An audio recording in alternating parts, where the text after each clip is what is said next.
यात्रा निकै कठिन थियो, तर त्यो भन्दा कयौं गुणा सुन्दर हाम्रो गन्तव्य थियो। गन्तव्यको नाम हो अछाम।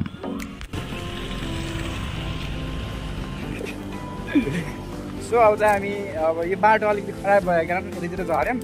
सो अब अलिकति हामी अगाडि जानुपर्ने हुन्छ। बाटो भनेको बरु हुन्छ होइन, रिक्स अब पाहाडतिरको भनेको वान अफ द बेस्टै रिक्स हुन्छ। त्यहीँ बस्छ गाडी आएर, त्यहीँ ठिक छ गाडी बस्छ।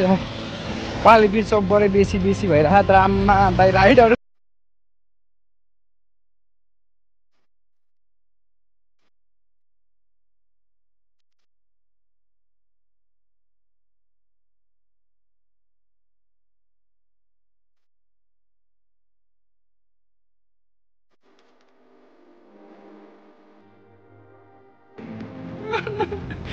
बाटो भनेको यस्तो ओभर डेन्जर छ नि होइन। जो राइडरहरूले भन्छ नि त्यो पाहाडमा त्यो के अरे पिच रोडमा 160 हानेर मुजी आफूले राइडर ठान्ने मान्छेले यो ठाउँमा भन्छ क्या डेन्जर बाटो छ। अब गाडी यहाँ बन्द गरेर राजकुमारले लिइरह।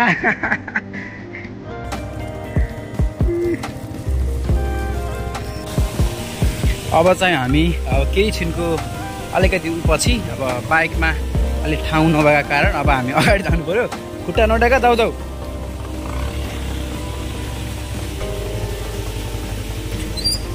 यो बाटो भनेको एकदम भन्दा नि एकदम वाइल्ड डेन्जर वाइल्ड खतरनाक छ होइन। सायद तपाईँहरूले बाटो जिन्दगीमा कहीँ कतै ठाउँमा देख्नु भयो होला समथिङ। बाटो एकदमै रिक्सी 199% रिक्सी बाटो हो। अब बाइकको इन्जिनदेखि लिएर सबै तल लाग्यो। पछाडि सुदीप छ, यतातिर म छौँ अनि यतातिर हामी छ। हाम्रो यात्रा अब अछामसम्मको लागि भनेर एउटा यात्रा तय भएको छ। अब जाँदैछौँ कहाँसम्म। यात्राहरू अलिअलि लक्षित र जस्तो छ, तर स्मरण चाहिँ हुन्छ जिन्दगीको लागि। एउटा पल यादगार भन्दा नि वाइल्ड डेन्जर हुन्छ क्या। यस्तो बाटोमा गइरहँदाखेरि लाइक त्यो अर्कै फिलिङ आउँछ नि त। पाहाडको बेसी नै पाहाड हो भइसक्यो। बाटोहरू यस्तो हुन्छ, देख्न सक्नुहुन्छ पाहाडतिर। फर्स्ट भ्लग हो यो मेरो। यो फर्स्ट भ्लगमा वेदर त दामी भन्दा दामी डेन्जर हुनेछ क्या।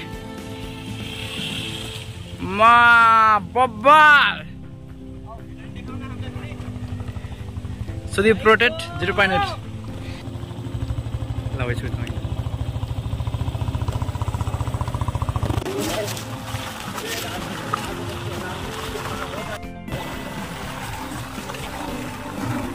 ये रास्ता है तो एकदम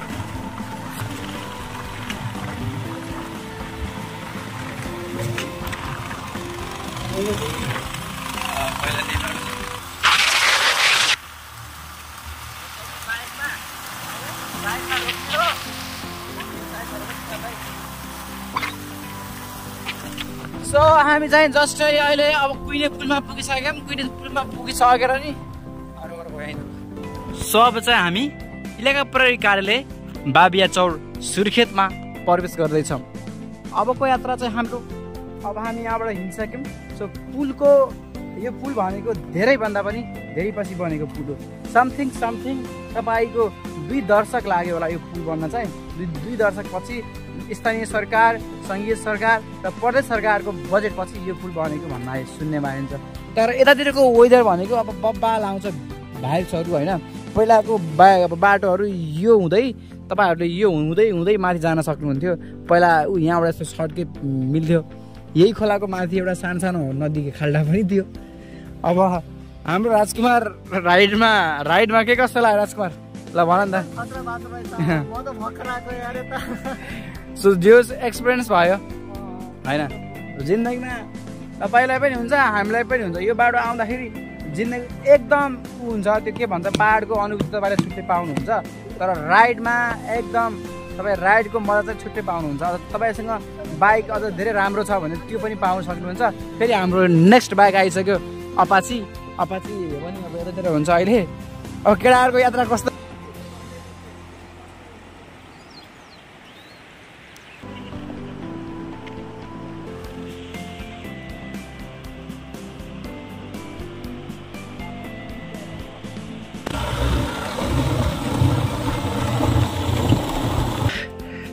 सवाल चाहिँ हामी अब जस्तै हामी भेरी पुलमा पुगिसक्यौँ।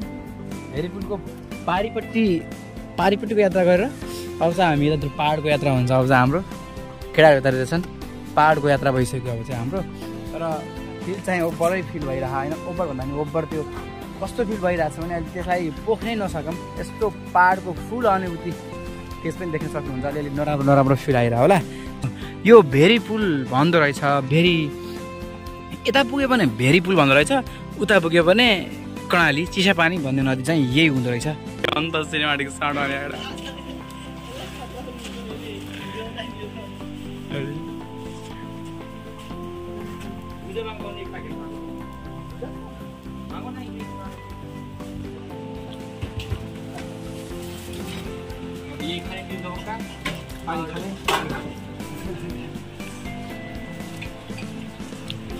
सो अब हाम्रो टोली जामुमा आएर खाजा खाने, अब खाजा खाने टोली भइसक्यो। यो के यसको नाम के भन्छ सुदीप? चाउचाउ मिक्स प्लस जामुको ट्याक्कै पुल यता भेरी पुल भन्छ, यता साइडको एउटा होटल भन्छ। यतातिर हाम्रो जम्बो टोली यहाँ बसिसक्यो। अब बसेर यहाँ ट्याक्कै खाजा खान्छौँ, अलिअलि खाजा। यहाँबाट सिधै हामी बाबेचोरबाट सिधै सुर्खेतबाट सिधै अछामबाट सिधै। सो यहाँ देख्न सक्नुहुन्छ वाइल्ड भ्युज ओभर सिन बिचमा। अब रनवे त 2-1 भइसक्यो।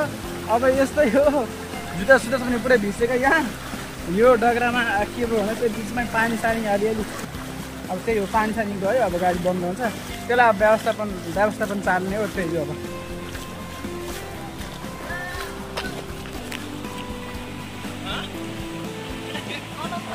सो अब चाहिँ भर्खरै मात्रै हामीहरूको गाडी साडी यतानिर पल्टेर अलिकति सिरिज हुँदै थियो। अब त्यसलाई व्यवस्थापन लाएर हाम्रो केटाहरू यतातिर नुहाइरहेको छ। म चाहिँ स्याट्टै साइडमा बसिरहेको छु। सामानहरू हामीहरूको माथि नै चाहिँ गाडी सिधै राखिदिएको। बाटोहरू यहाँ रहेछ, यो खोलाखोलीले बगाएर गरलाम गुरुम पारेर वात्तै बिगारेछ। त्यही भएर अहिले यहाँ यस्तै जाम भएको थियो। अब सो त्यही नै हो।